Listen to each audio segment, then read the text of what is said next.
Well, hello once again, all my classic dirt bike loving YouTubers, and welcome back to my brand new channel, Classic Dirt Bike TV. Yes, over the coming months we hope to bring you all the very best in classic and vintage off-road motorcycles.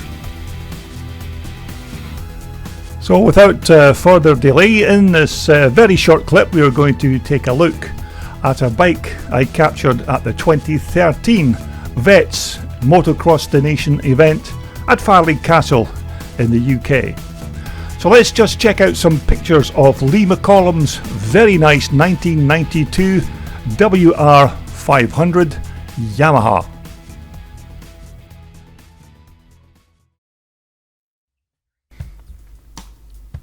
Now this featured bike was actually built by Lee at his home in the USA, and then the bike was then subsequently packed and shipped to the UK in order that Lee could ride this bike at the 2013 Farleigh Castle event.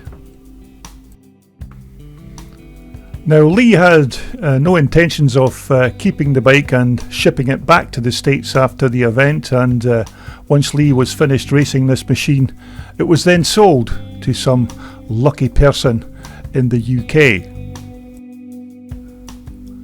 Now the bike is a 1992 WR500 Yamaha, with the WR referring to the wide ratio gearbox that this bike was supposed to have, although the reality was that it was exactly the same transmission that was fitted to the 1998 YZ490. Now for 1992 this wasn't a completely brand new bike, because the actual chassis was taken from the current YZ250 Yamaha, and Yamaha then shoehorned this old YZ490 motor into the chassis. But the engine is basically your run-of-the-mill YZ490 engine, which back in the day were nicknamed the air hammer because of the very strange noises that came from that air-cooled motor.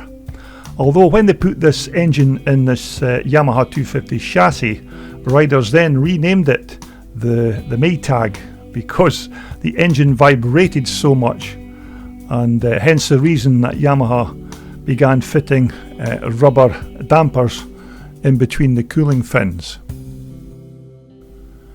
Now, of course, this rear disc brake was taken straight off the current YZ250 Yamaha. But basically the main reason that this bike actually came about was back in the late 1980s, Yamaha wanted to develop another open class race bike, although they didn't want to invest much money in this project, as sales of these big bore open class machines were not really the bread and butter of Yamaha's manufacturing at the time. So what they did was take their well proven YZ490 motor and do a few engine mods, and then slip it into their brand new current YZ250 chassis, and this was a good test bed to then give them this WR500. Now if I remember correctly, these WR500s had these Kayaba Forks fitted on their machines, and these were very good suspension units, and they were used by many other motocross manufacturers, also including Kawasaki. Now these WRs also had a very comfortable seat, and which led up to, of course, that massive 3.43 gallon fuel tank at the front. Now these big fuel tanks were designed to make the bikes do at least a 45 minute moto.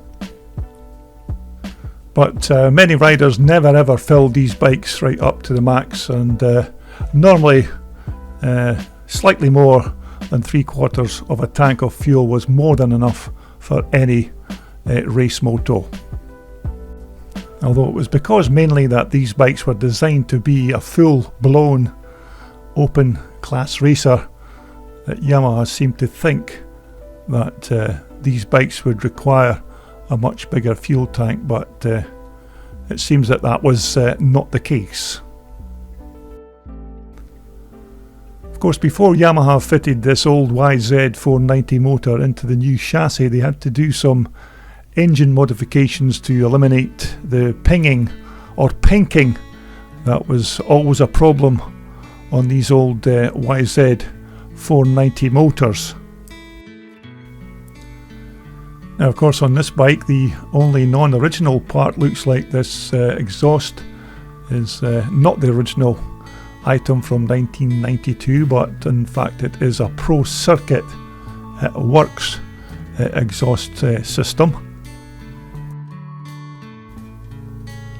And as you would expect, this led up to this very high quality Pro Circuit 304 tailpipe, and there's a very nice sound that comes from that tailpipe when this 500 WR is on full song.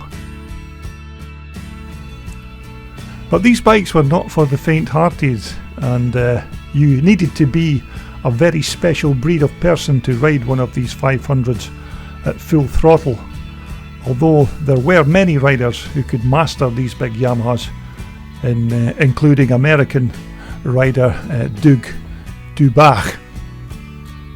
And back in the day, they used to say that 125s were for schoolboys, the 250 class were for paper boys, and this big 500 class was for real motocross men.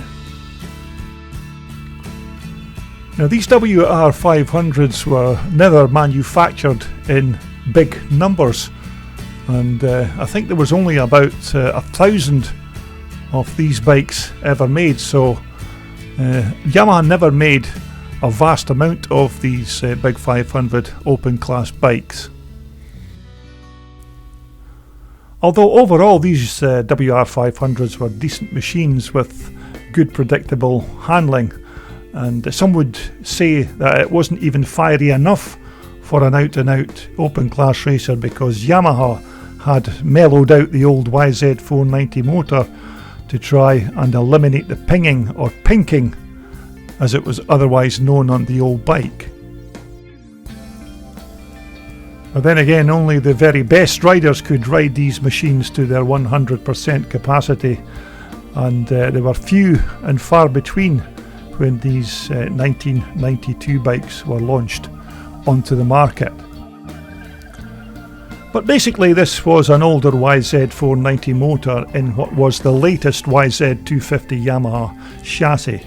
Now, the bike was called a 1992 bike, but was actually released 6 months earlier than 1992, and it was often sometimes called the Yamaha WR500 1991.5. So anyway, that just about sums up our brief pictured slideshow of Lee McCollum's very nice WR500 Yamaha. Now, coming up next, I will be showcasing some real motocross timepieces as I share more iconic off-road race bikes from the exclusive Terry Pickering collection. And so if you've not already subscribed to my channel, then please make the point of doing so in order you don't miss these superb machines. But thanks again for taking the time to watch my videos, and look out for more machines coming to my Classic Dirt Bike TV channel very soon. This video was brought to you in association with WorldSport, the world's #1 supplier for all your off-road and leisure sportswear. Just visit their online website for more information.